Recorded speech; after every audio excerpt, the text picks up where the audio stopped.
இன்றைக்கி நம்ம வீட்டில் பூண்டு மிளகு சாதம் தான்.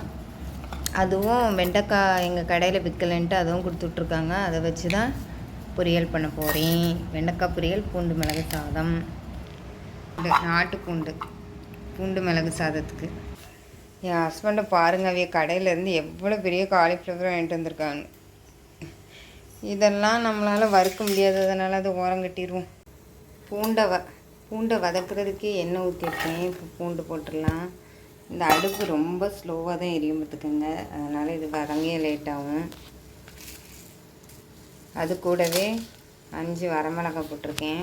இது நல்லா வதங்கட்டு. இது கூடவே ஒரு கொத்து கருவேப்பிலையும் போட்டிருக்கேன். நல்லா வதக்கி விட்டுக்கிடுவோம். என் ஹஸ்பண்டு கடலை பருப்பு வாங்கிட்டு வந்திருக்காவ. ஆனால் எனக்கு பார்க்குறது துவரம் பருப்பு மாதிரியே இருக்குது. இதுவும் ஆட் பண்ணணும் கொஞ்சம். இந்த அளவு வதங்கின உடனே நம்ம மிளகு சேர்த்துக்கிடலாம். இது பூண்டு மிளகு சாதங்கிறதுனால மிளகும் கொஞ்சம் அதிகமாகவே போடுறேன்.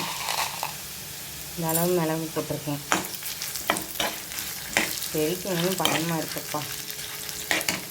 எவ்வளோ வருஷம் ஆனாலும் பயப்பட வேண்டியதாக இருக்குது. அப்புறம் கடலைப்பருப்பும் சேர்த்துருக்கேன்.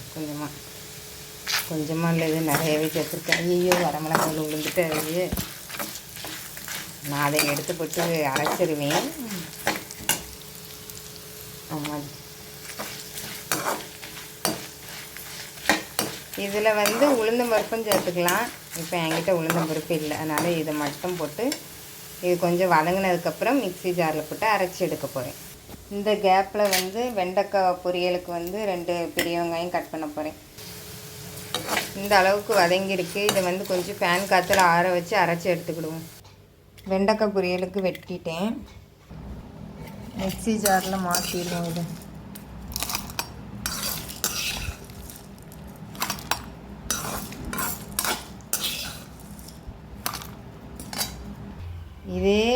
இதை நான் இப்போ வெண்டைக்காய் பொரியலுக்கு யூஸ் பண்ண போகிறேன்.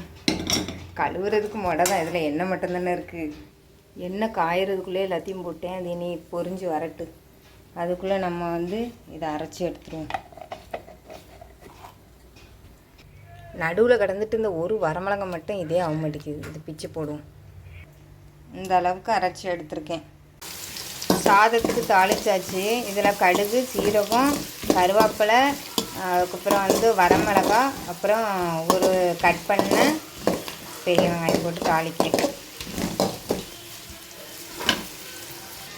இனி இந்த வெங்காயத்து கூட இந்த அரைச்சி வச்ச பேஸ்ட்டை சேர்த்துக்கலாம்.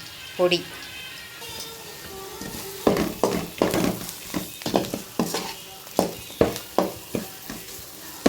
இது கூட இனி மஞ்சத்தூளும் உப்பும் சேர்த்து தேவையான அளவு சாதத்தை போட்டு கிளறி எடுத்துட வேண்டியதான். இல்லை, மஞ்சத்தூள் உப்பு ஆட் பண்ணியிருக்கேன், கொஞ்சம் பெருங்காயத்தூள், அவ்வளோதான்.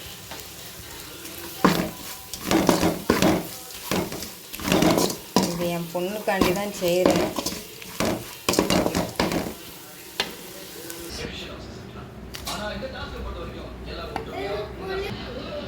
சூப்பராக ரெடி ஆகிட்டு. நான் இந்த சாதம் லஞ்ச் பாக்ஸுக்கு, அப்புறம் காலையில் எல்லோரும் சாப்பிட்றதுக்கு, அப்புறம் மத்தியானம் எங்களுக்கு கட்டிட்டு கொண்டு போகிறதுக்கு எல்லாத்துக்கும் சேர்த்து தான் செஞ்சுருக்கேன். நிஜமாகவே நல்லா இருக்குது. இது நான் ஒரு இன்ஸ்டாகிராம் பேஜில் தான் பார்த்தேன். நல்லா இருக்குது மக்களே. இதுதான் என்னோடய காலை சாப்பாடு. இவ்வளோத்தையும் சாப்பிட்டுட்டு இப்போ நான் டயலிஸ் கிளம்ப போகிறேன். என் பொண்ணுக்கு முடி வளர்த்தாலே அவள் உடம்புக்கு செட்டே ஆக மாட்டேங்குது பார்த்துக்கோங்க. எங்கள் அம்மா முடியை கட் பண்ணி விட்டுருன்னு தான் சொல்கிறாவ. ஆனால் அவள் ரொம்ப ஆசைப்படுறா முடி ரொம்ப வளர்க்கணும், நல்ல நீளமாக இருக்கணும் அப்படின்ட்டு. ஆனால் இப்படி முடி வளர்த்தாலே அவளுக்கு சளி பிடிச்சாலும் போக மாட்டேங்குது. ஏதாவது ஒன்று வந்துக்கிட்டே இருக்குது. முடி இல்லாமல் சின்னதாக கட் பண்ணியிருக்கும் போது இந்த சளியெலாம் அந்தளவுக்கு வந்ததே இல்லை பார்த்துக்கோங்க. இந்த முடி இருக்கும்போது அந்த சளி போகவே மாட்டேங்குது. எனக்கு சளி அவளுக்கு போகவே மாட்டேங்குது. அப்புறம் முடியை கேர் பண்ணவும் கஷ்டமாக இருக்குது. எல்லாத்தையும் சேர்த்துக்கிட்டுனா கெட்ட மாட்டிக்கா, பின்னாடி கொஞ்சம் முடி விடணுமா. ஐயோ கடவுளே, இவ்வளோ காண்டு முடியை வச்சுக்கிட்டு இவா படுத்துகிற பாடு எனக்கு பெரிய பாடாக இருக்குது. நேற்று போட்ட வீடியோவிலையும் ஒரு அக்கா கமெண்ட் பண்ணியிருந்தாங்க, நீங்கள் என்ன மைக் யூஸ் பண்ணுறீன்ட்டு. என்கிட்ட மைக்கெலாம் கிடையாது. ஃபோனில் வந்து ஸ்பீக்கரில் தான் நான் வந்து பேசி போடுறேன். இப்போ நீங்கள் பார்த்தீங்கன்னா மைக் வச்சு யூஸ் பண்ணுறவங்க பேச்செல்லாம் வந்து நல்லா அவங்க பேச்சு மட்டும்தான் கேட்கும். அவுட்டர் சைடில் இருந்து எந்த நாய்ஸ் வந்தாலும் அதில் கவர் ஆகாது. ஆனால் இப்போ மொபைலில் நம்ம பேசுகிறனால எல்லா நாய்ஸுமே கவர் ஆகுது அதில். அதனால் நான் வந்து மைக்கு என்ன யூஸ் பண்ணலை. ஆனால் அது ஒன்று வாங்கணும். அப்புறம் என் ஹஸ்பண்ட் வர்றதுக்குள்ளே சட்டுப்புட்டுன்னு இதுகளை கிளப்பி சாப்பாடு கொடுத்து ரெடியாக வச்சா அவங்க வந்து கரெக்டாக 8:45 கூப்பிட்டு போயிடுவாங்க. அதனால் சாப்பாடு டிஃபன் பாக்ஸ் எல்லாமே கிட்ட ஆரம்பிச்சிட்டோம். நானே என் பொண்ணும் தான் மாற்றி மாற்றி டிஃபன் பாக்ஸில் போட்டுட்ருந்தோம்.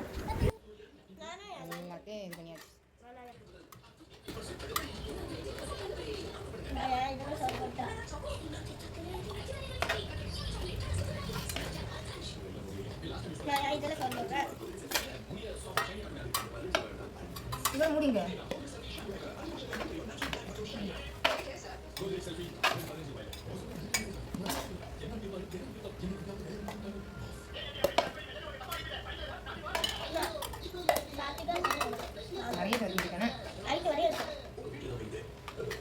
அந்த அடுப்பில் இருக்கிற வெண்ணெய் கப்பி எடுத்து வச்சுச்சு அது வைக்க மறந்துட்டேன்.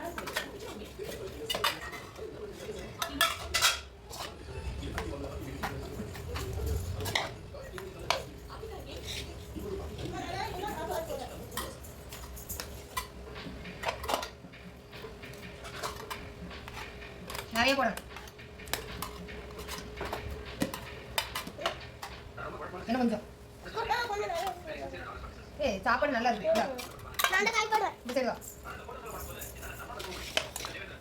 கொஞ்சம் அடி பிடிச்சிருக்கு. வெண்டைக்காய் அப்படியே போட்டுட்டு போயிட்டேன். போதுமா? இன்னும் கொஞ்சம் என்ன அப்பாக்கு அப்பாக்கு ஏன்னா சின்ன பிளாக் கலர் இது கொண்டு வச்சுக்கலாம். எடுத்துக்கோ.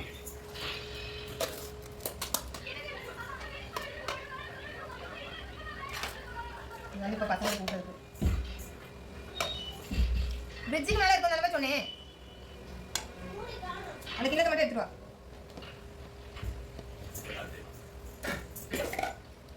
இது வந்து என் ஹஸ்பண்டுக்கு வெண்டைக்காய் பொரியல் வைக்கிறேன். நான் வெண்டைக்காய் பொரியல் சாப்பிடல.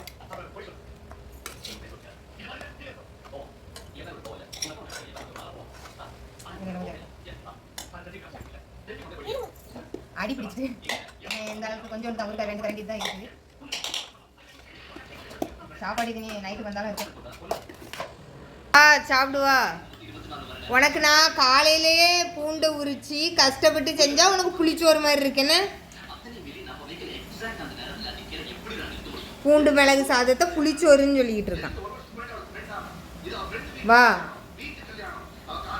சொல்லு. அப்பந்தான் சளியெல்லாம் இறங்கும். காரமே சேர்த்துறாதீங்க. காரமே சேர்க்காம இப்படி திரிங்க.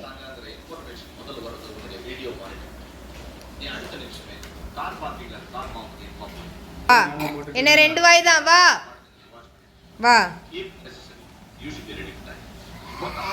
என்னை கத்த வைக்காத. வா வா. இந்த 1 வாய் தான். வயிறுலாம் நிறையல. 1 வாய் இருக்கு வந்துரு.